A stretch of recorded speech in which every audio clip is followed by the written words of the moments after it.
ladies, I am here tonight on the show. So here we go again, ladies and gentlemen. We're gonna talk about these damn playoff games.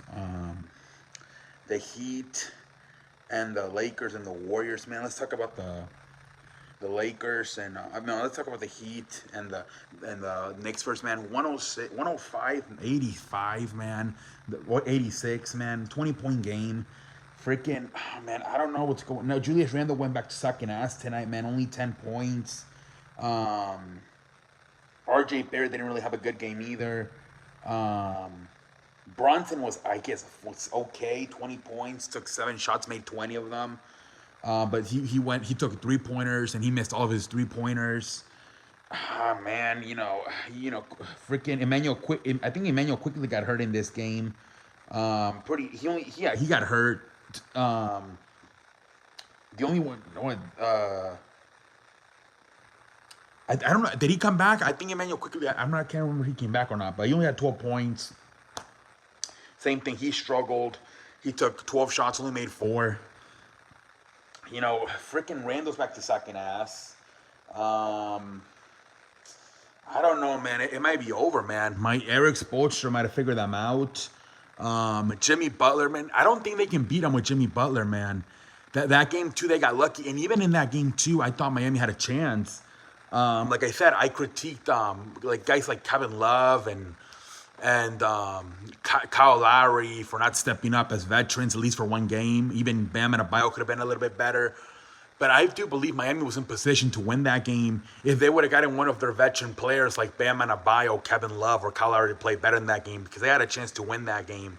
But now that Jimmy Butler's back, Jimmy Butler looked pretty good. At times he was limping around the ankle, but for the most part he looked pretty damn good. 28 points. Bam Adebayo, 17 points, 12 rebounds. Matt Strauss, 19 points. Then you got Kyle Lowry with 14 points. Jimmy Butler is a huge difference maker for this team. They just seem like I said, they even had a chance without Jimmy Butler in game 2, but they were just better dominant, man, tonight. I don't know. I just feel like maybe Cleveland's not that good. Like I think we talked about Cleveland a lot, how it's just like a like maybe 2, maybe 3-man team with just maybe Darius Garland and Donovan Mitchell, maybe at times Curtis LeVert, and that's it. Where now you're facing a real team with a bunch of options, right? You got big Jimmy Butler, Bam Adebayo, Max Strud, maybe at times Gabe Vincent, maybe at times Kevin Love, Kyle Lowry off the bench, even Duncan Robinson at times. They're just better, and it could be a situation where maybe it's not that New York is that good. They just Cleveland wasn't that good. Where now you're facing a legit team with a bunch of experience in Miami. This might be over in 5, man. Honestly, the 2 games Jimmy Butler has played, Miami has looked superior. And the game he hasn't played, like I said, Miami could have won that game too. So yeah, man. I don't know, man. I think Miami's gonna win this. I really do. Coaching is better. And like I said, I don't know. I'm kind of disappointed in Jalen Bronson and Julius Randle. They're kind of sucking ass now. Julius Randle, man, he hasn't really had a good playoff run. And then he also got hurt. He missed game 1. I don't know, man. I think Miami's going to fucking win it, man. I really do. I really believe it, man. But we'll see what happens. But RJ Barrett, he's got to play better. Jalen Bronson's got to play better. Julius Randle for sure got to play better if they want to tie it 2-2. They tie it 2-2. They're still in position. The problem is they're in Miami now, right? They're in Miami for game 4, so we'll see what happens. Let's go to the next game. This was an ass whooping too, man. Freaking the Lakers beating the fucking 127-97, literally a 30-point game, man. Freaking, this game was weird. LeBron James didn't score in the first quarter. Like, he literally didn't even take a shot. I'm like, what the hell's going on with the freaking LeBron James, man? He literally didn't take a freaking shot. And he still finished with 21 points, man.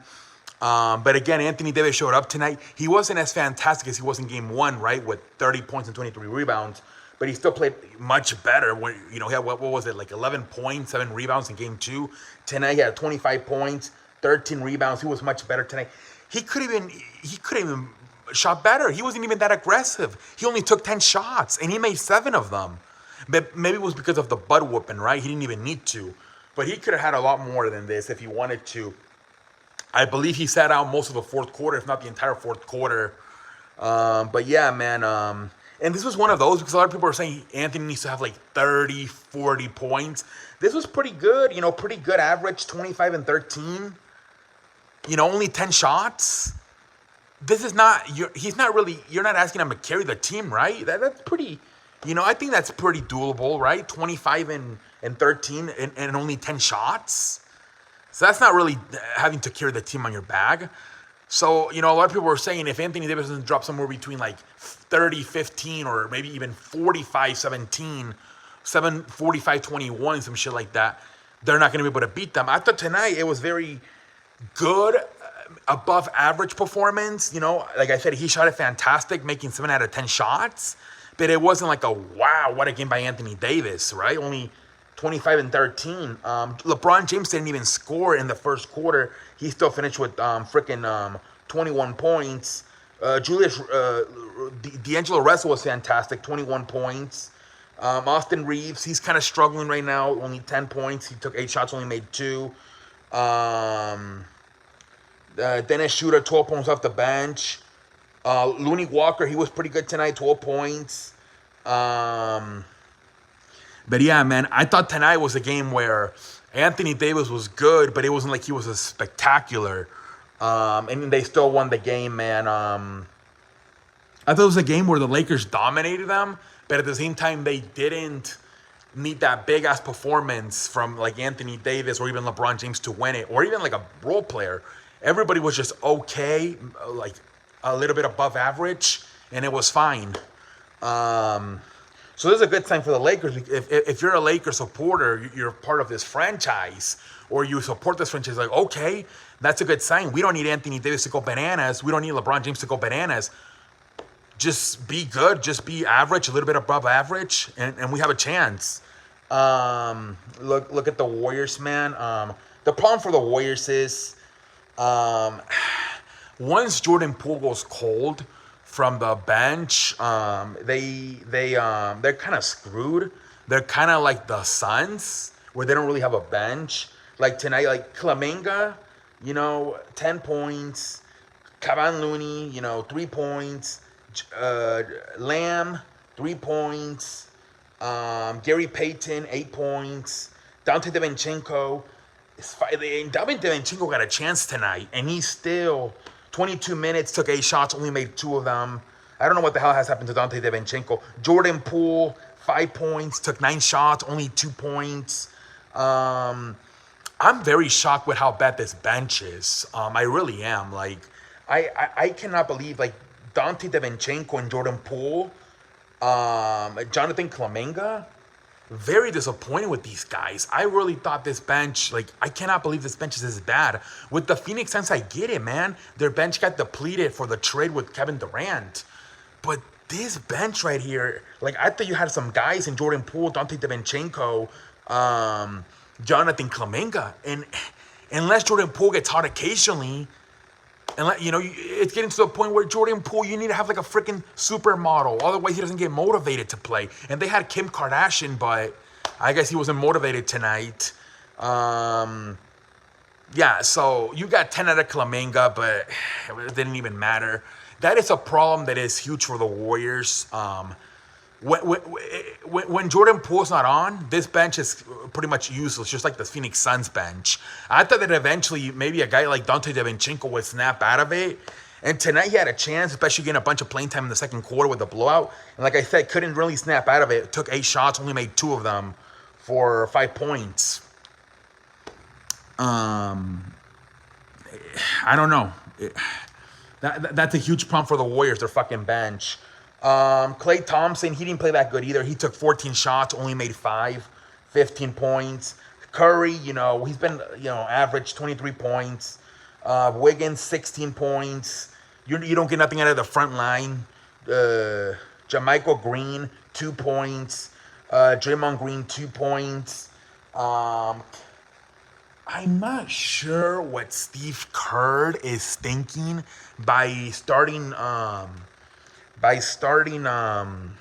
Jamichael Green over Kevon Looney. That move really makes me scratch my ass, and I don't even have handroids. This guy can at least go toe-to-toe with Anthony Davis when it comes to rebounding, right? He was averaging over 20 rebounds in the Sacramento series. In the first game in this series, he averaged 23. And now you sit him down? I don't get it. I just don't get it. You're already not getting anything out of your bench. Now you're not getting anything out of your front line. Like, Kerr, do you have a wedding to go to, my son? Do you have plans coming up in late May, early June? What's going on this year? Why the fuck? At least he can match him with the rebounds and he can bang with Anthony Davis down low for rebounds. He can't defend them, but at least he can battle him for rebounds and get a bunch of offensive rebounds and try to give the Warriors second and third chances.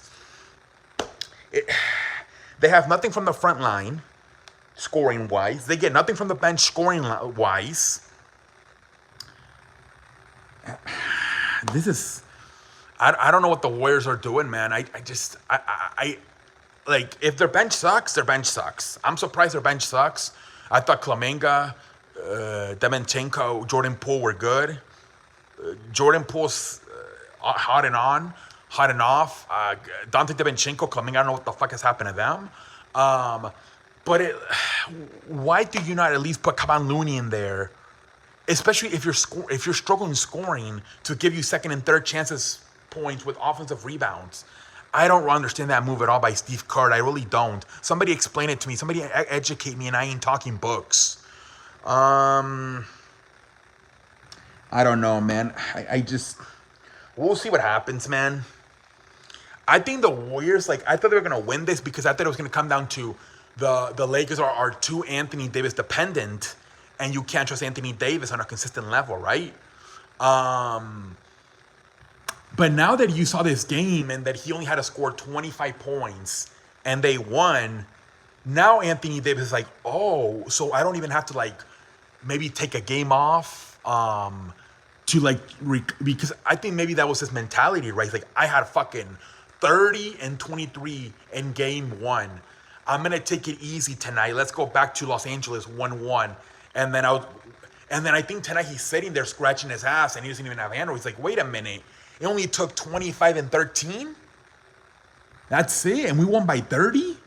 Oh, I got to sit most of the second half, the entire fourth quarter. Now Anthony Davis is going to be like, okay, he might be up for game 4. He might be up. He might say, okay. I don't got to drop 30 to 40 to win. Okay, I don't know, man. No bench, no front line. Now you don't even get fucking rebounding. I don't know what Steve Kerr is doing by taking Kevon Looney out of the starting lineup, man. I really don't. We'll see what the hell happens, man. And like I said, if the Warriors can't shoot threes, they're going to have to get in the paint, and they're going to have the same problem as Memphis. They're going to get rejected just like I got rejected in high school by the girls, by freaking Anthony Davis is going to be blocking their stuff. That's what happened to Memphis. Memphis couldn't shoot threes, so they had to drive it in, and Anthony Davis said, no, not in my house, bitch. Same thing's going to start happening to the Warriors if they can't get Curry and Thompson and Jordan Poole and Andrew Wiggins, these guys, Kuminga to start doing stuff. We'll see what happens. The Warriors are the defending champions. Let's respect them. I think they're still the favorites, but I think tonight was a really eye-opening scene that the Lakers can win and not only win, but it can win in dominant fashion without Anthony Davis going crazy with 37 and 17. I'm out. Holla. What the fuck is happening? Can we get a what the